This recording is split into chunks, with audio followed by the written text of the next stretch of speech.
Ça, monsieur là. Encore une fois, il va falloir excuser ma sinusite. Alors, surtout pour les gens qui sur les cassettes, là. Mais je peux les...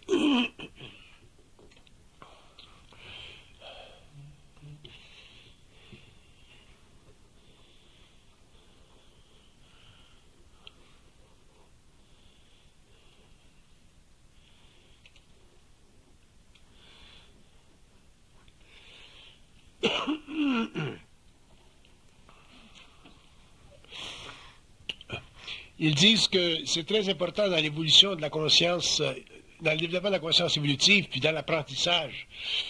C'est très important d'exposer les aspects fictifs de la conscience.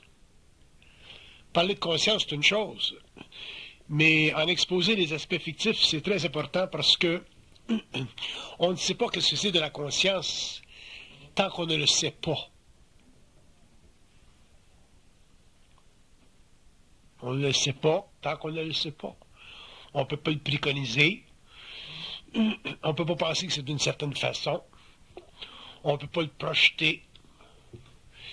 Et si on disait, comment est-ce qu'on le sait qu'on est conscient? Quand tu es conscient, tu le sais. Par contre, l'homme peut facilement débattre ceci et croire qu'il est conscient, alors qu'il ne l'est pas.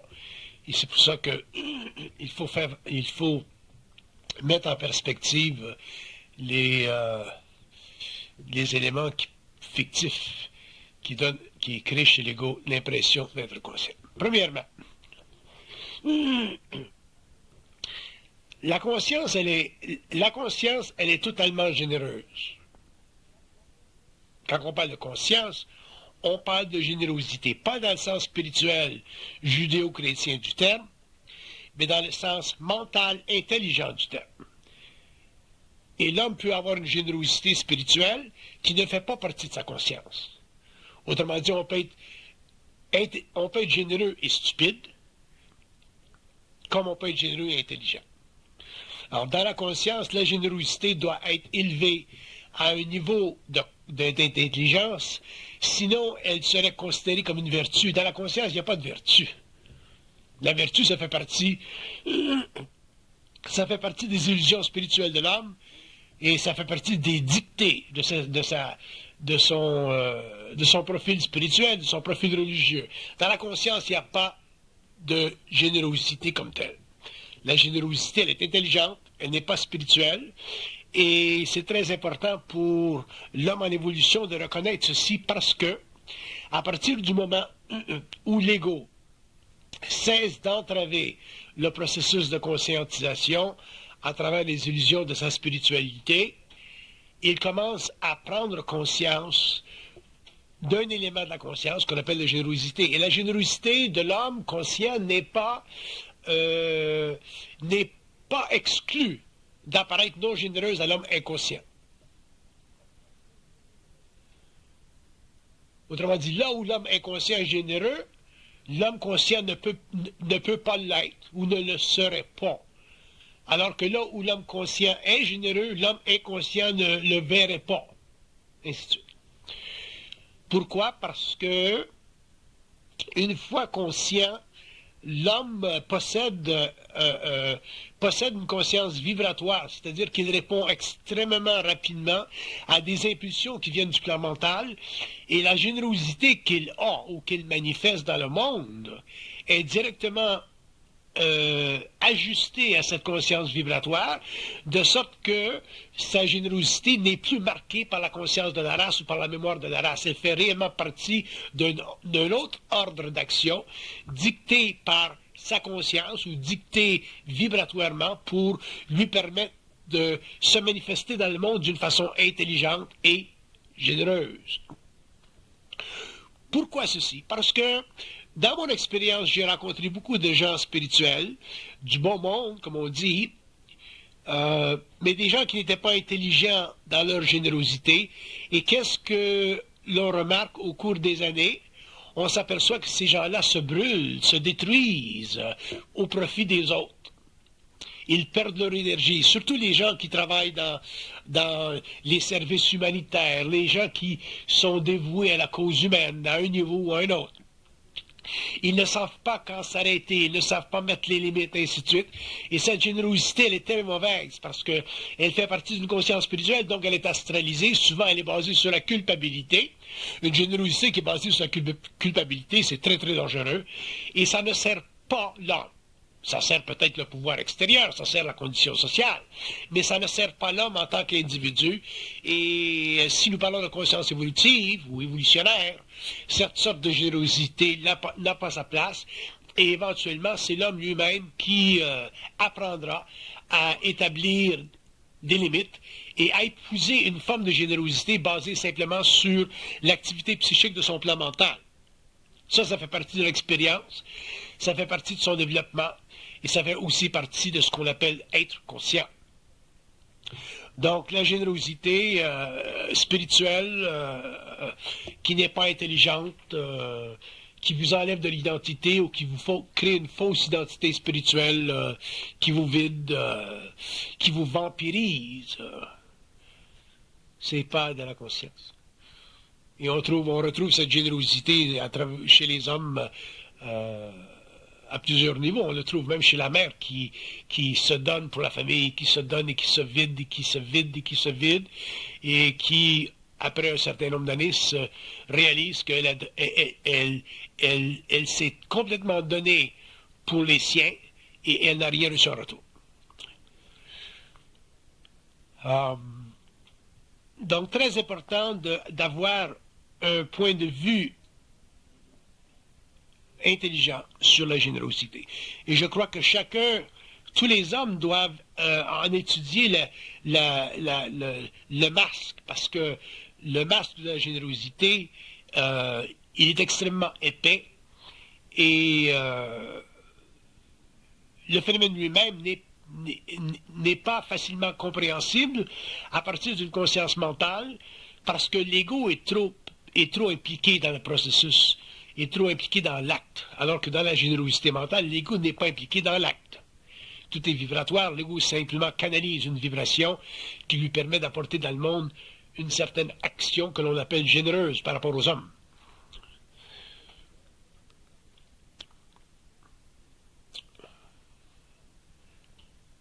Le problème de générosité pour un être spirituel, c'est de ne pas être capable de faire la gestion de son énergie. Si vous ne pouvez pas faire la gestion de votre énergie, il est évident que la générosité va vous mettre avec le temps les batteries à terre, parce que vous ne pourrez jamais récupérer ce que vous aurez donné. Et quand je dis récupérer, je ne veux pas dire récupérer dans le sens matériel du terme. Je parle récupérer dans le sens énergétique du terme.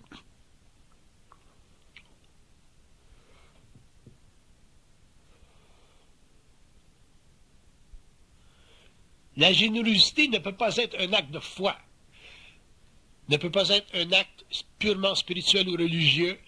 La générosité doit être un acte intelligent qui permet à l'homme de temporairement stabiliser les vibrations d'un autre, ou d'aider à stabiliser les vibrations d'un autre. Dans le processus de générosité, vous balancez la vibration de l'autre. Vous devenez un aide extérieur, temporaire.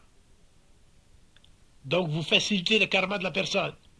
Mais vous ne pouvez pas devenir victime de son karma. Vous ne pouvez pas être victime de son inconscience ou de sa situation ou de sa condition. Si vous devenez victime parce que vous ne savez pas faire la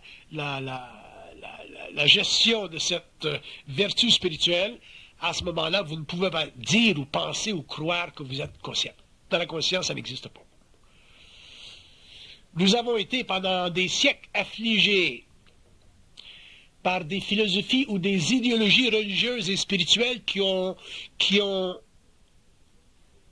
fait de l'homme une machine à donner, parce que sa générosité était basée sur la culpabilité qui lui avait été imposée ou impliquée ou infusée par le pouvoir temporel ou le pouvoir spirituel. Et ce sera très, très difficile pour un homme de se dégager de cette notion de générosité spirituelle parce qu'elle fait partie des assises spirituelles de sa naïveté. Et quand je parle de naïveté, je ne parle pas de naïveté dans le sens psychologique du terme. Je parle de naïveté dans le sens de ne pas comprendre les lois occultes de la vie. Et si l'homme ne connaît pas les lois occultes de la vie lui impose ses propres lois, et c'est ce que nous avons vécu pendant des siècles. À partir du moment où l'homme appartient à une religion, il devient conscient d'une notion de générosité qui lui a été infusée par le système lui-même pour le développement, la préservation de la race. Mais l'homme conscient n'appartient pas à la race dans un sens matériel du terme. Il appartient à la race simplement dans un sens corporel du terme, mais il n'appartient pas à la race dans le sens idéologique du terme. L'homme conscient ne peut pas convenir avec les idéologies de la race humaine. Pourquoi? Parce qu'il n'existe pas sur le plan mental inférieur. Il existe simplement sur le plan mental supérieur, et sa conscience est directement presciente, c'est-à-dire qu'elle précède la mémoire de la race. Et puisqu'elle précède la mémoire de la race, il lui est absolument difficile de jouer le jeu de l'esprit de la race, parce qu'il a son propre esprit. Donc, s'il regarde ou s'il analyse ou s'il vérifie ou s'il étudie le phénomène de la générosité à partir du plan mental, en communication avec son double, et ainsi de suite, on s'aperçoit que la relation entre l'ego et le double concernant l'idéologie de la générosité est extrêmement froide et que sur le plan mental, les entités ne voient pas la générosité humaine comme étant une qualité ou une vertu, mais plutôt comme étant une forme de stupidité. Parce que l'homme n'est pas intelligent.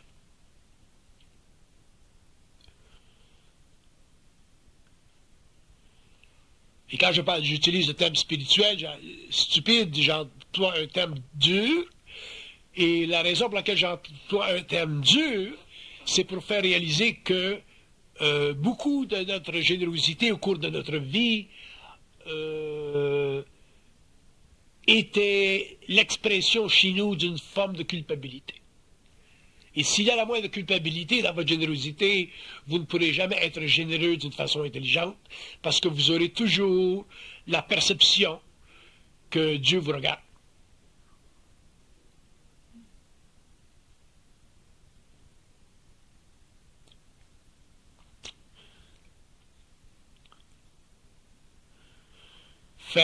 Être généreux pour l'amour de Dieu, c'est une notion judéo-chrétienne ou c'est une notion religieuse ou spirituelle qui n'a pas de place dans la conscience mentale.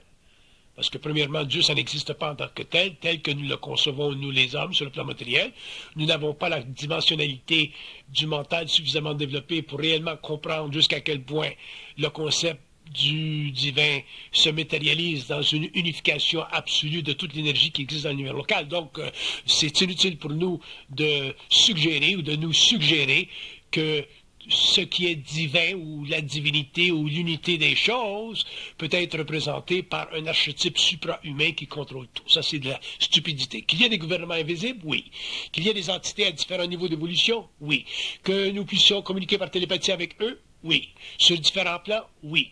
Mais de là à concéder ou à croire qu'il y a un Dieu qui demande de l'homme une forme de générosité pour le développement de son âme, et ainsi de suite, ça fait partie de l'esprit catatonique de l'Église. Ou des églises.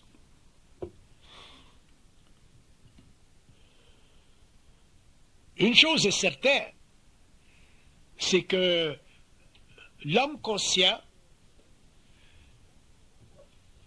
les hommes conscients, découvriront des aspects de la conscience au fur et à mesure où ils avanceront, et nous sommes assurés que la conscience ou l'expression, la science, cette science de la conscience ne peut pas appartenir à un homme. Donc l'homme, les hommes, la sixième race racine ou ce groupe d'hommes qui auront finalement achevé une partie du karma planétaire pour en arriver éventuellement à reconstruire un nouveau véhicule sur les autres plans pour une évolution plus avancée plus tard, après la mort.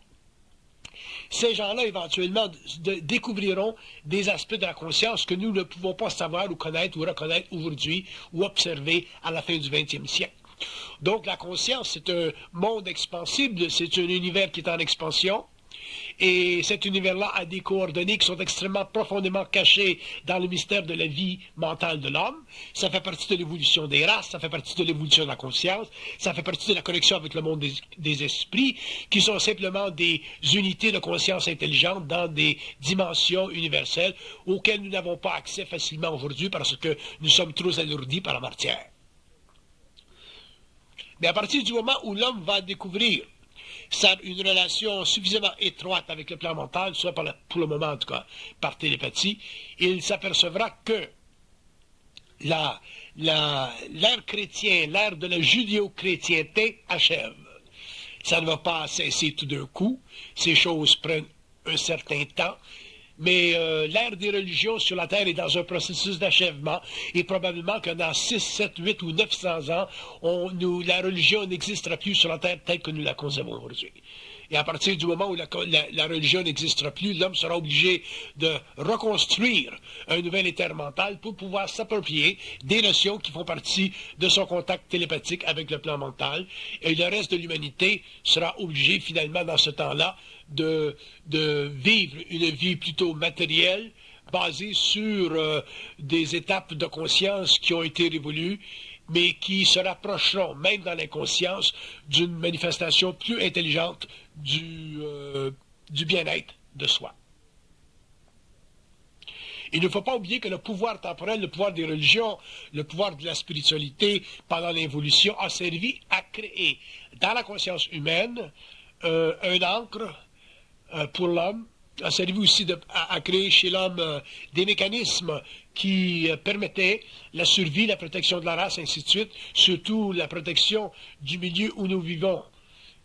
Mais au cours de l'évolution, au cours de l'universalisation de l'homme, la globalisation de l'homme, l'interrelation entre les hommes sur le plan matériel, et il y aura beaucoup de changements au niveau de ce que nous considérons la générosité, et éventuellement les idéologies religieuses ou spirituelles n'auront plus d'emprise sur cette façon de traiter ou d'aider les autres.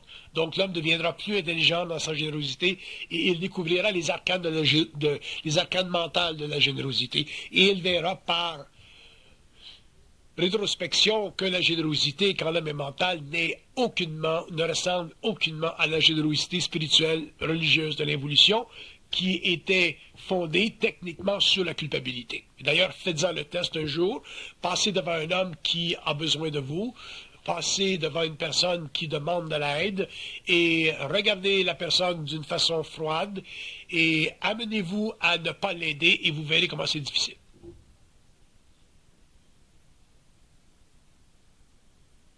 Faites le test. Amenez-vous à pouvoir vivre un face-à-face avec une personne qui est mendiante de quelque chose. Mettez-vous dans un état mental et regardez comment vous allez vivre l'action et vous verrez que possiblement l'état mental vous permettra de vous retirer de retirer votre générosité parce que le mental, votre mental, l'esprit au niveau du mental sait très bien que la personne n'a pas en réalité besoin de vous. Et par contre, vous serez dans une autre situation de vie où, en apparence, la personne n'a pas besoin de vous, mais l'esprit sur le mental saura qu'elle a besoin de vous et vous serez amené à une générosité envers la personne. Une générosité qui ne fera pas partie de votre ego, ou ne sera pas canalisée par votre ego, mais fera partie de cette liaison qui doit exister entre l'esprit et le mortel pour que la générosité soit intelligente.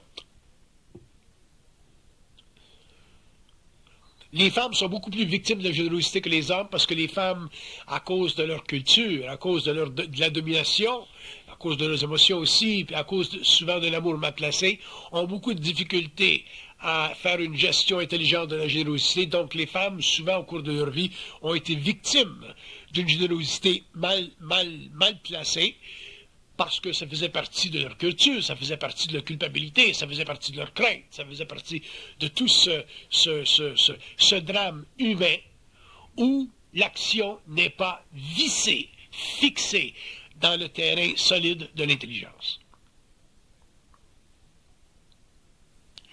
La culpabilité, c'est très vicieux, c'est très astral. C'est probablement la plus grande arme utilisée par le plan astral contre l'homme. Pourquoi? Parce qu'il touche directement à sa sensibilité, à son émotivité, et crée en lui la crainte d'être perdu spirituellement. Et cette illusion, elle est grave parce qu'elle a modelé la conscience de l'évolution. Elle a été utilisée dans toutes les religions de la Terre et elle a été prescrite dans un très grand sérieux par ceux qui se sont donné le rôle d'inviter l'homme à la communion spirituelle.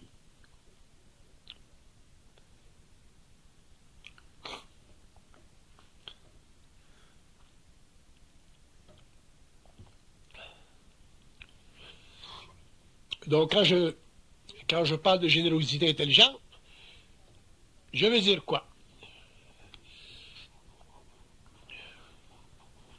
Je veux dire qu'elle ne peut pas être liée à l'émotion. Si elle est liée à l'émotion, votre générosité, automatiquement, elle sera teintée par une forme de culpabilité. Si votre générosité elle est mentale, si elle est intelligente, à ce moment-là, elle sera créative, elle sera utile, et vous aiderez des gens de manière utile, au lieu d'aider des gens qui devraient apprendre à s'aider elles-mêmes ou eux-mêmes avant de mendier, de faire des requêtes chez les autres.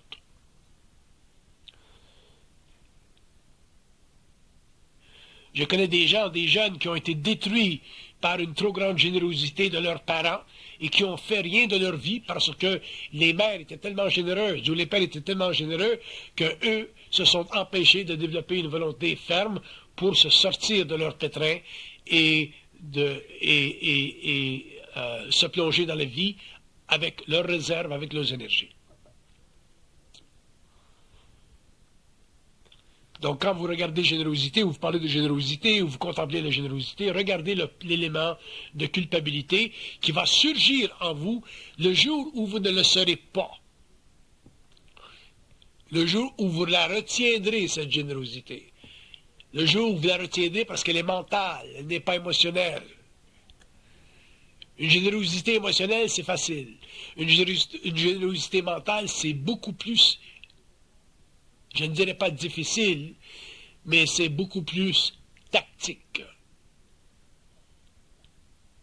beaucoup plus psychique.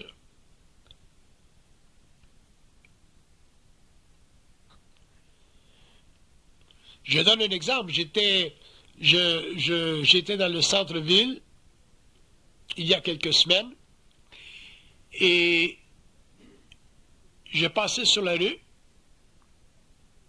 Sainte-Catherine, à côté de personnes qui mendiaient, et je passais tout droit.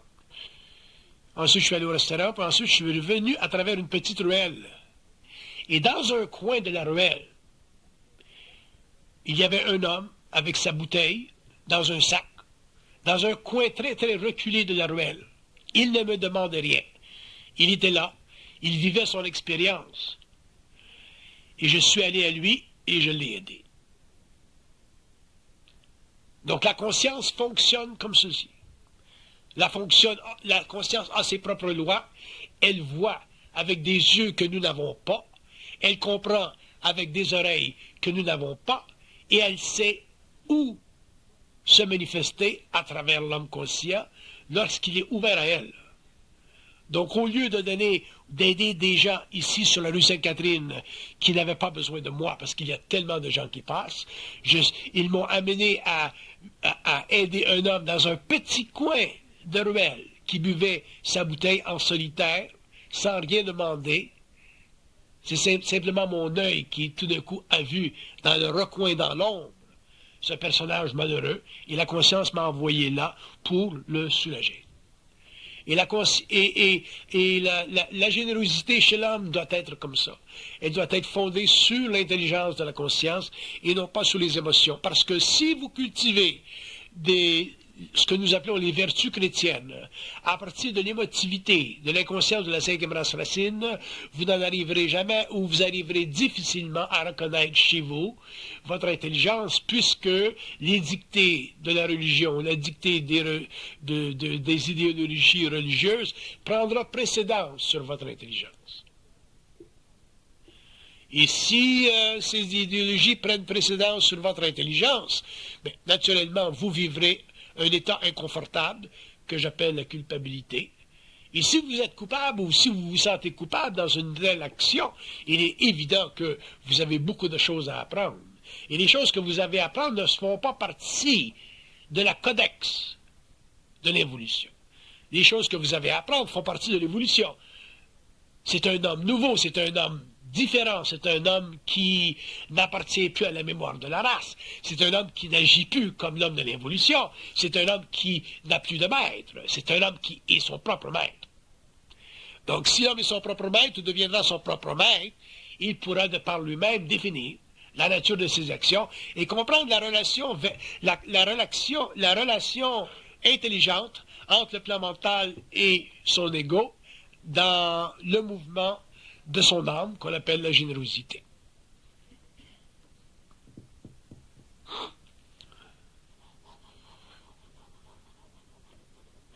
Trop de gens sont généreux pour des raisons superflues. Quand je dis superflues, je veux dire des raisons qui ne font pas partie du mouvement vibratoire de leur conscience. Donc, si on est intelligent pour des raisons superflues, que nous pouvons considérer comme des raisons importantes, il est évident que le comportement social de l'homme va être différent de ce qu'il serait si l'homme était conscient. Parce qu'un homme conscient, c'est un homme qui est très individualisé. Et à partir du moment où l'homme est individualisé, il ne peut pas jouer le jeu de l'âme. La générosité des religions ou des systèmes idéologiques de l'évolution fait partie du jeu de l'âme. Il joue sur les cordes de l'âme. Et l'âme est toujours en vibration. L'âme est toujours souffrante. L'âme a toujours des manques. L'âme veut toujours devenir meilleure. Regardez les saints pendant l'évolution qui se sont flagellés pour ne pas avoir de mauvaises pensées, pour ne pas avoir, pour perfectionner leur âme. Ils se sont flagellés au point où ils sont devenus des êtres hallucinatoires. En devenant des êtres hallucinatoires, ils ont fait contact avec l'astral. En contact avec l'astral, ils ont commencé à percevoir des aspects négatifs de l'astral, d'où la souffrance qu'ils décrivaient comme étant le résultat d'avoir vu Satan, par exemple, ainsi de suite. Donc, l'homme conscient doit réellement redécouvrir son lien avec la conscience mentale, c'est-à-dire avec cette conscience unifiante qui ne fait pas partie de la mémoire de la race, mais qui fait partie ou qui surgit, qui résulte de l'abolition de la mémoire de la race dans l'ego. Si nous parlons d'évolution dans le sens du mouvement contraire à l'évolution, nous avons la partie du V qui descend vers la matière et nous avons la partie du V qui remonte vers les plans. À ce moment-là, à partir du moment où l'homme remontera vers les plans, il sera obligé de constater que ce qui a été fait pendant l'évolution, les religions, les systèmes, les idéologies religieuses ou spirituelles, faisait partie de la descente de l'âme dans la matière. Il était nécessaire pour greffer l'âme à la matière, mais à partir du moment où l'homme va retourner à l'évolution, l'homme va se créer des corps subtils, corps morontiels, en particulier, pour finalement en arriver à reconstruire dans son processus incarnationnel, se reconstruire un corps qui ne sera pas physique cette fois, mais qui sera simplement un corps de lumière, qu'on appelle un corps morontiel, pour poursuivre sur ce plan des évolutions qui constituent pour l'homme ou pour l'humanité la matérialisation de son infinité. Mais avant que l'homme en arrive à ce stage d'évolution, il devra comprendre que les petites leçons de la vie, ou les plus grandes leçons, pardon, de la vie, se retrouvent dans les actions les plus bénignes. Bénignes. Bénigne? Quand c'est bénin? Bénin. C'est bénigne? Bon. Donc, nous devons regarder le monde des vertus qui a fait partie de notre éducation, de notre culture, que nous soyons chinois, que nous soyons judéo-chrétiens, juifs. Nous devons regarder tous ces aspects afin de promouvoir chez soi notre propre lumière. Et ce qui nous permettra de réaliser que l'homme dans sa lumière n'agit pas comme l'homme qui vit sous le boisson. Pourquoi est-ce si difficile d'éliminer la culpabilité de la conscience humaine? Parce que l'homme, sur le plan de l'évolution, est un être grégaire, c'est-à-dire qu'il pense avec les pensées des autres, il est cultivé par la société, par sa race, par sa tribu, et il est réellement saturé de la mémoire de la race. Et étant saturé de la mémoire de la race, il vit sa conscience au niveau de sa personnalité, c'est-à-dire qu'il vit sa conscience en fonction de formes pensées qui ont été statuées par sa civilisation.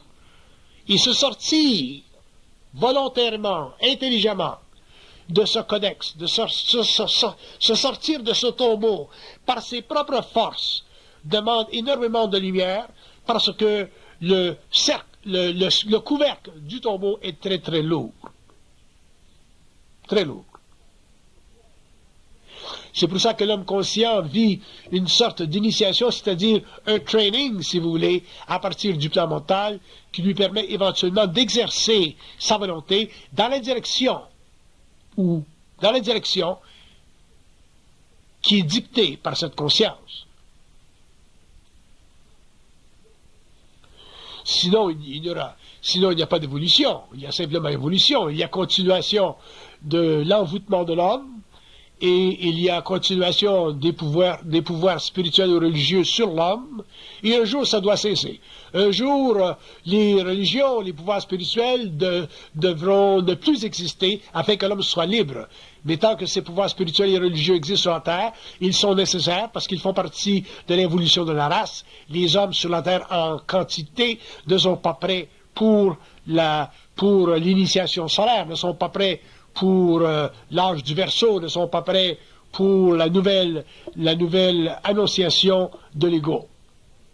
Mais lorsque l'annonciation de l'ego se fera sur le plan matériel, l'homme en arrivera finalement à constater que ce qui a été fait pendant l'évolution au niveau de tout a été nécessaire. Les religions ont été nécessaires. Tout fut nécessaire. Les religions ont même été annoncées par des initiés et ensuite renforcées, structurées, données une certaine architecture par ceux qui sont venus après lui, tels que l'Église. Mais sur le plan psychique, sur le plan mental, sur le plan de la réalité universelle des mondes, qui s'occupent de l'évolution de la Terre et de l'homme et de sa conscience, l'homme s'apercevra un jour que la conscience unifiée est totalement indispensable à l'évolution et que l'homme ne peut pas évoluer s'il est le moindrement un représentant de la mémoire de la race sur le plan psychologique. Parce que, sur le plan psychologique, il n'y a pas d'intelligence. Il y a simplement de l'émotion mélangée à une forme d'intellect qui n'a rien à voir avec la conscience du mental.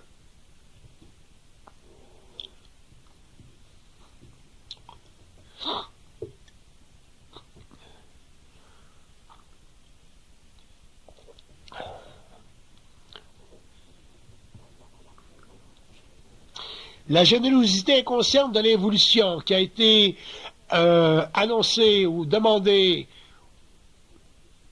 par les systèmes religieux ou spirituels interfère avec le développement de la conscience de l'homme parce que, à un certain moment de son évolution, l'ego n'est plus capable de supporter la division de son être.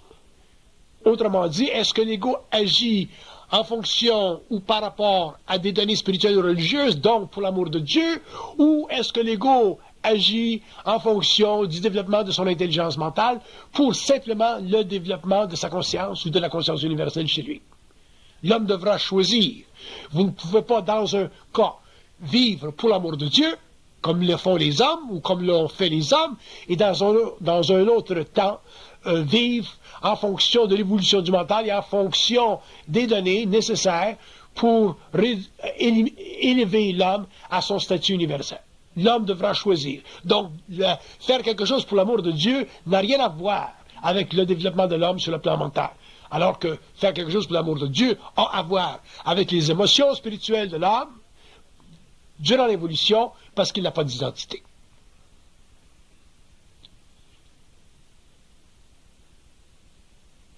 Mais le regard ou l'observation de ceci doit se faire par rapport à vous seul.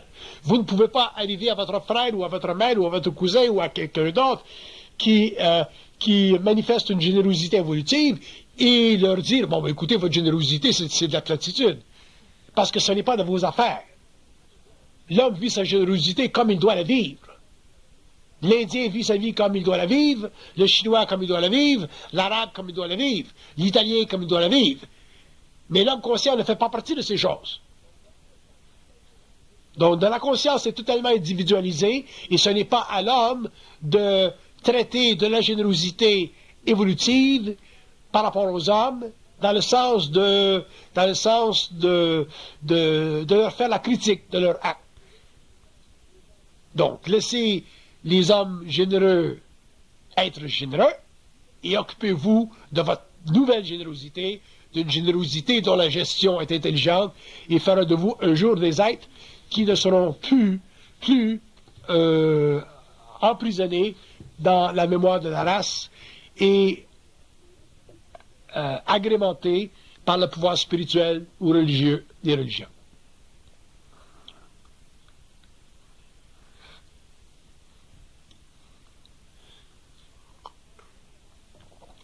Chaque fois que l'ego n'est pas généreux, l'âme vibre. Et lorsque viendra le temps pour vous de manifester une générosité et de la retenir pour des raisons de vibration, vous verrez que l'âme vibre, et avec le temps, vous vous habituerez, et un jour, mais ce sera facile pour vous d'être généreux quand c'est nécessaire, et de ne pas l'être quand ce ne l'est pas. À partir de ce moment-là, vous commencerez à comprendre qu'est-ce que c'est une conscience vibratoire, et vous commencerez à comprendre et à saisir un peu ce que nous voulons dire lorsque nous parlons d'individuation de l'ego.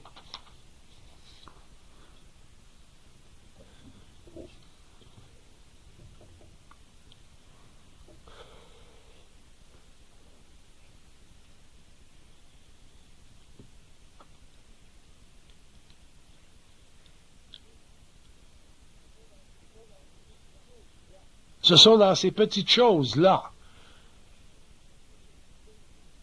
ces petits items que l'homme doit comprendre et que l'homme comprendra dans son processus évolutif. Ce ne sont pas les choses occultes, ce ne sont pas les grands thèmes de l'occultisme, ce sont les petits pièges psychologiques de l'ego qui ont été cultivés par les religions, par les civilisations depuis des siècles, et qui ont fait de l'ego un être incapable de faire la différence entre la générosité réelle et la générosité spirituelle fictive de l'évolution. Même si cette générosité a aidé les hommes, elle ne fait pas partie de l'avancement de l'homme mental parce que l'homme mental ne participe pas émotionnellement à la conscience de la race. Qu'est-ce que ça veut dire ne pas appartenir à la conscience de la race? Ça veut dire évidemment beaucoup de choses. Mais techniquement, ce que ça veut dire que l'homme conscient, lorsqu'il est prédisposé à agir dans le monde, ne peut pas agir en fonction des données imposées de l'extérieur. Il ne peut agir qu'en fonction de sa manifestation interne, de sa conscience vibratoire. Et pour en arriver à développer cette conscience vibratoire, il doit en arriver à être testé au cours de l'expérience pour avoir une mesure exacte et juste de cette conscience et finalement pouvoir régler son énergie à volonté. Alors de voir son énergie basculer dans une direction ou basculer dans l'autre à cause d'une mémoire ou de pensées qui font partie de la mémoire de la race et qui causent en lui toutes sortes de justifications pour l'expérience de la culpabilité. La culpabilité, c'est du poison À partir du moment où, de l'instant dans votre vie où vous vivez de la culpabilité, vous êtes prisonnier à un niveau ou à un autre d'une force astrale qui vous empêche de matérialiser, d'exprimer ce que vous êtes et de rencontrer face à face votre réalité. Il n'y aura jamais de raison intelligente pour justifier votre culpabilité. Et lorsque vous aurez suffisante conscience et que vous pourrez traiter télépathiquement avec le plan mental et discuter avec eux la culpabilité et ses arcanes sur le plan de l'évolution, vous verrez jusqu'à quel point la civilisation humaine telle qu'elle existe aujourd'hui a été basée sur l'utilisation de cet outil astral pour la conversion des âmes en êtres incapables de se suffire à eux-mêmes sur le plan mental. C'est pour ça que l'homme n'a pas d'identité.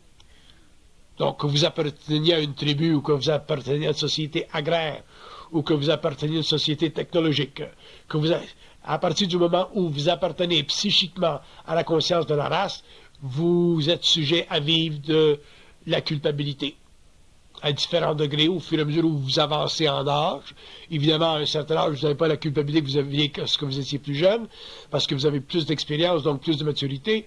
Mais même dans un âge avancé, si vous n'avez pas regardé réellement, avec le feu de votre propre esprit, la forme de la culpabilité et ses déviations face à l'intelligence intégrale, vous verrez que l'homme est beaucoup plus sujet à cette vicieuse manifestation chez lui qu'il ne le réalise.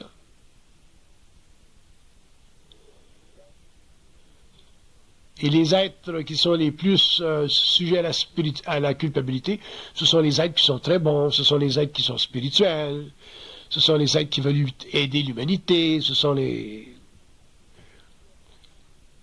Ensuite vient la question, mais si nous n'aidons pas l'humanité, qui va le faire? Il y aura toujours des gens pour le faire, je vous assure. Il y aura toujours des hommes pour aider l'humanité. Il y aura toujours des femmes pour aider l'humanité. Ça fait partie du karma de l'homme et de la femme et de l'humanité. Il y aura toujours de bonnes âmes. Mais il y aura toujours très peu d'esprit sur la terre.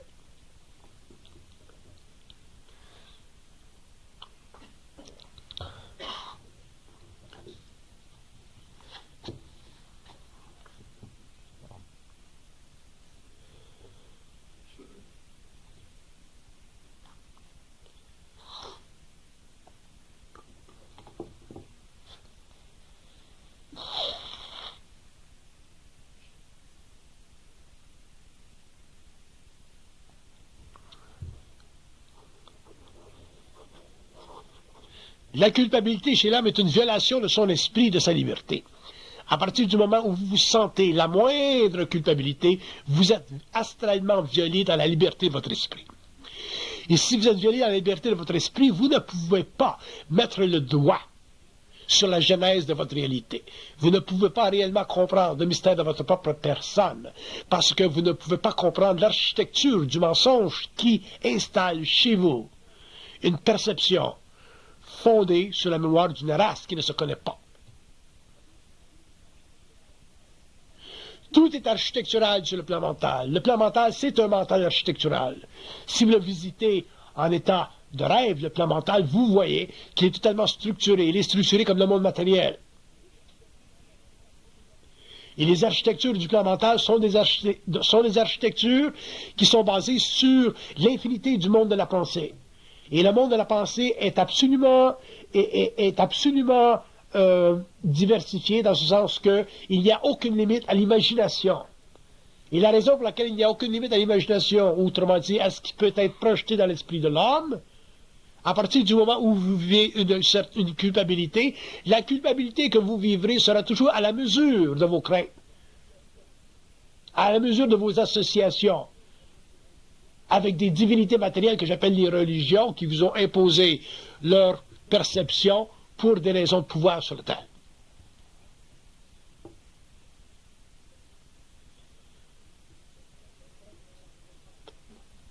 Lorsque l'homme aura une conscience mentale qu'il pourra exercer librement sa télépathie avec le plan mental, à ce moment-là, il lui sera plus facile de manifester son droit à la gestion et à la compréhension et à la vision de l'action qu'il projette sur le plan matériel en relation avec les hommes. Et à partir de ce moment-là, il n'y aura plus de karma dans l'action de la race, de l'individu. Et il n'y aura plus de limite à sa liberté. Vous ne pouvez pas séparer la culpabilité de la liberté. Où il y a culpabilité, il n'y a aucune liberté. Aucune. Et à partir du moment où vous prendrez conscience de ces notions, vous commencerez à prendre conscience de la diminution de votre liberté, et c'est à partir de ce moment-là que vous réagirez et que vous commencerez finalement à vous prendre en main, c'est-à-dire à cesser d'être manipulé par la mémoire de la race, à travers vos émotions, qui ont été utilisées pendant des siècles pour faire de vous des êtres sans gouvernail.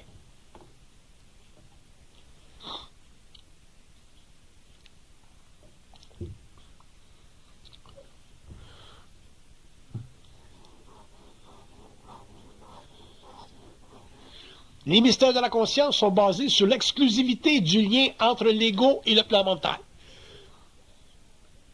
Le mystère de la conscience est basé sur l'exclusivité du lien entre l'ego et le plan mental. Il n'y a aucune interférence entre l'ego et le plan mental lorsque l'ego a été allumé, c'est-à-dire mis en vibration par le plan mental, donc par le plan de l'esprit ou par le plan du double. Tout ce qui est extérieur à cette relation extrêmement étroite, qui dans son extrémité, sa forme extrême peut être appelée une fusion, fait partie de l'activité astrale chez l'homme, et l'homme doit pouvoir la voir, la percevoir, cette activité astrale, en être conscient. S'il n'en est pas conscient, ses émotions, son animalité, sa matérialité influera sur son comportement et automatiquement diminuera sa liberté sur le plan matériel. Et à partir du moment où l'homme n'est pas libre sur le plan matériel, il appartient à la race de l'homme, il appartient à l'évolution, et il ne peut pas structurer, développer, faire avancer l'humanité parce qu'il ne connaît pas les architectures du mental qui demandent une révision sévère, continue de ce que nous appelons la pensée.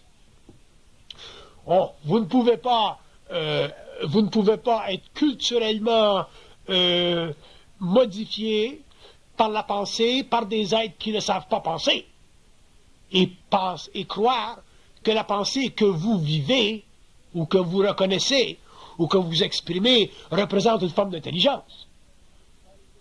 Regardez ce qui se passe dans les pays musulmans, où la pensée a été totalement déformée par des moullas,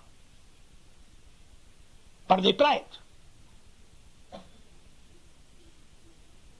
Ce qui affecte des générations d'hommes. Ce qui invite l'homme à la culpabilité. C'est très grave, la culpabilité. Et lorsque vous serez conscient, vous réaliserez jusqu'à quel point c'est grave, et à ce moment-là, vous commencerez à vous détacher de cette énergie astrale qui a empoisonné l'humanité pendant des siècles, et qui continue aujourd'hui, et qui continuera à empêcher l'homme d'être lui-même, donc, qui continuera à créer sur la Terre des civilisations matérielles. La seule raison pour laquelle il existe une civilisation matérielle sur la Terre, c'est parce que l'homme n'a aucune identité. Le mot civilisation n'existe pas sur le plan cosmique. Le terme civilisation fait partie de la civilisation de l'homme, le rendre civil, autrement dit, le faire passer d'un étage inférieur à un étage supérieur, d'un plan inférieur à un plan supérieur. Mais au profit de qui? Au profit du pouvoir qui fait la gestion des énergies et l'attribut de la société agraire ou de la société technologique. Et l'homme, lui, en tant qu'individu qui n'est pas manifestement unifié à sa conscience, représente sur le plan humain, sur le plan de l'évolution, une conscience impuissante, incapable de se définir, incapable de connaître les mystères de l'homme, incapable de connaître les mystères de la vie, de la planète, du système solaire, autrement dit, totalement ignorant de la fondation universelle des choses. Donc le temps pour lui est simplement un élément psychologique de sa conscience et ne fait pas partie des architectures du mental.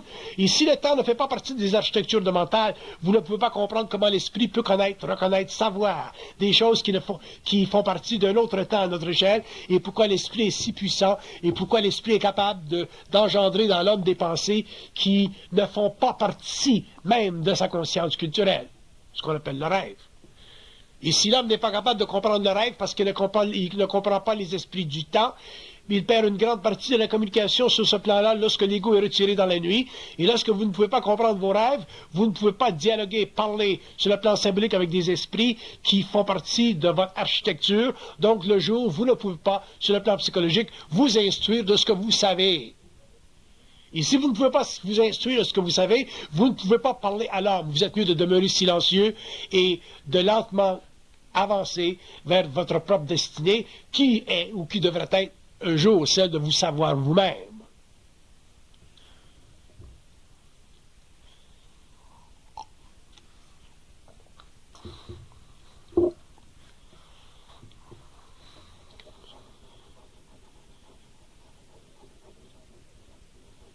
La conscience est une définition de votre réalité. Elle n'est pas une prise de conscience. Remarquez bien la différence. La conscience n'est pas une prise de conscience. La conscience est une capacité de définir votre réalité ou la réalité. Si vous êtes dans une prise de conscience, vous n'êtes pas conscient, vous êtes simplement dans une prise de conscience. Vous êtes éveillé un peu, mais éveillé un peu, ce n'est pas suffisant. C'est comme être sous un peu, ce n'est pas suffisant. Donc la conscience, ce n'est pas une prise de conscience. Vous ne pouvez pas aller dans un temple pour rencontrer un maître, un gourou, ou toutes ces choses, et parler de conscience. Parce que vous avez eu une prise de conscience. Une prise de conscience, ça fait partie du ramollissement de votre égocentricité, c'est tout ce que c'est. C'est un ramollissement de votre égocentricité. Que vous lisiez un livre qui élève votre esprit, que vous alliez aux Indes rencontrer un choula ou quoi que ce soit, c'est une prise de conscience, mais ça n'a rien à voir avec la conscience. Pour qu'il y ait conscience, il faut qu'il y ait transmutation de l'architecture du mental. Transmutation de l'architecture du mental veut dire que l'homme se prenne en main. À quel niveau? Au niveau du mental, au niveau de ses pensées. Pourquoi? Pour empêcher que l'émotivité le réduise à une forme intelligente de l'animal. Donc, très important la différence entre la conscience et la prise de conscience. Quand on me dit, j'ai eu une prise de conscience, maintenant je dis, vous me faites chier.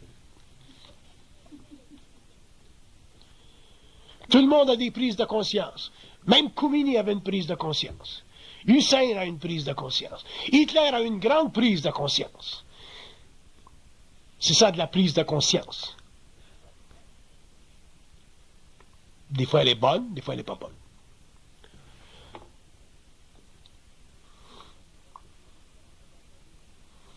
Les gens qui créent des sectes et qui envoient des gens au suicide ont une grande prise de conscience. Donc faites attention à la prise de conscience. La prise de conscience fait partie de l'ego. La conscience ne fait pas partie de l'ego. Elle fait partie du processus unifiant l'ego à sa partie immortelle, à son esprit.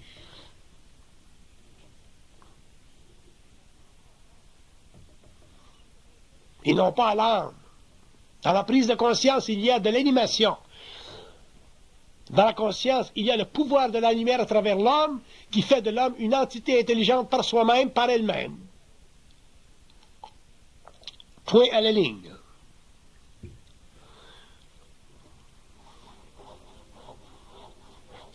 Vous ne pourrez jamais convertir la conscience évolutive de l'humanité à la conscience mentale supérieure de l'évolution. Pourquoi? Parce qu'elle ne fait pas partie de la conscience globale de la planète, elle ne fait pas partie de la conscience collective, elle fait partie de l'individuation de l'homme.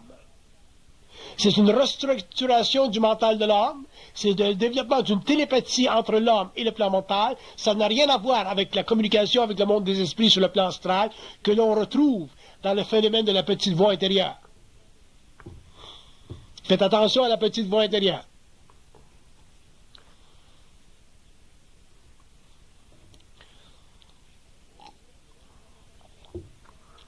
Dans la genèse du réel, nous avons parlé du mensonge cosmique. Pourquoi? Pour deux raisons. Parce que, premièrement, l'homme est totalement vicié dans sa conscience. Il n'a plus d'oxygène dans sa conscience. Donc, tout ce qu'il pense fait partie des archives de la race humaine.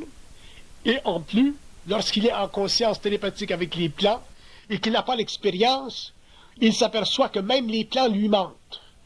Donc, si les plans mentent à l'homme pour l'amener finalement à apprendre à ne pas croire, imaginez-vous le travail que l'homme a à faire pour en arriver un jour à se libérer spirituellement, émotivement du plan mental et à traiter avec le plan mental d'une façon totalement intelligente, c'est-à-dire d'une façon égalitaire au lieu d'une façon hiérarchique.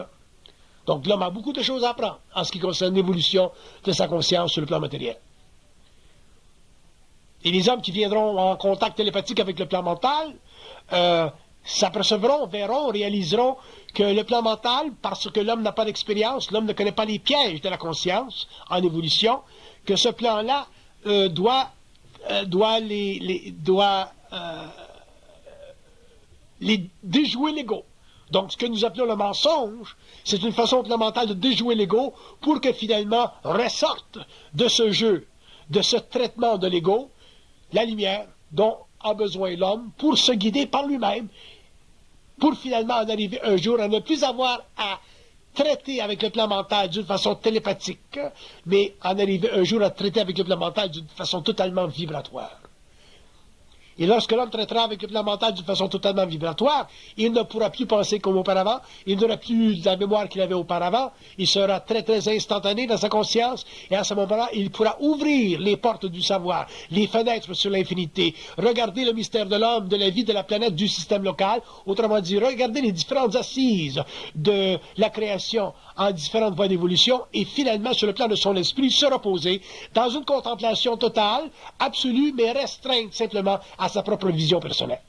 Non pas pour le développement d'une religion, pour le développement d'une école, mais simplement pour le plaisir de son propre esprit, alors qu'il est encore dans la matière.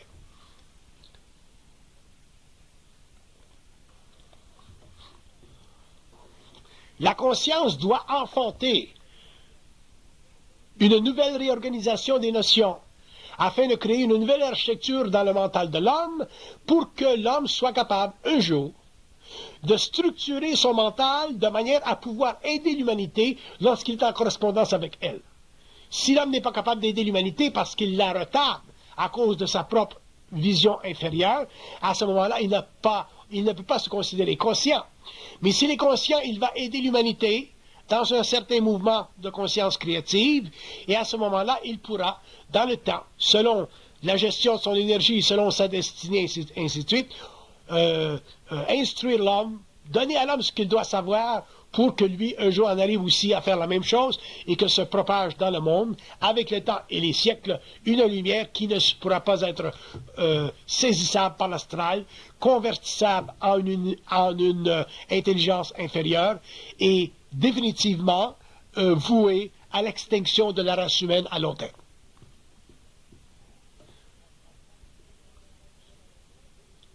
Quand je parle de l'extinction de la race humaine à long terme, je veux dire l'extinction du besoin de l'homme de s'incarner dans un corps matériel pour que se manifeste sur la Terre ce que nous appelons une civilisation terrestre. Lorsque ce temps sera venu, l'homme évoluera dans une conscience morontielle, l'évolution jupitérienne sera commencée et l'homme n'aura plus besoin de revenir dans un corps matériel pour s'instruire sur le plan de la conscience atomique des différentes valeurs de l'unification des principes universels qui, techniquement, font partie de ce que nous appelons la conscience de Dieu. À partir de ce moment-là, l'homme sera libre, la civilisation sera totalement annihilée dans sa forme actuelle, et les hommes sur la Terre ou dans des plans juxtaposés à la matérialité de notre planète pourront finalement se libérer de la gravité et commencer à voyager dans l'espace et le temps et retrouver d'autres âmes sœurs élevées au statut universel qui existent et qui évoluent dans d'autres aspects, d'autres dimensions du cosmos local. Donc la vie sera totalement différente. Mais aujourd'hui, cette vie se fait simplement partie de nos rêves, et elle ne fait pas partie de notre réalité, parce que nous ne sommes pas capables de visionner ou d'expérimenter une conscience trop vibrante, alors que nous sommes emprisonnés dans une matérialité qui est liée, extrêmement liée à la mémoire de la race, et nourrie par une émotivité qui fait partie de la conscience animale chez l'homme, qui a été toujours subjuguée par le pouvoir, et qui a toujours été amené au cours des siècles à empêcher l'homme à se réaliser. On ne parle plus, on ne parle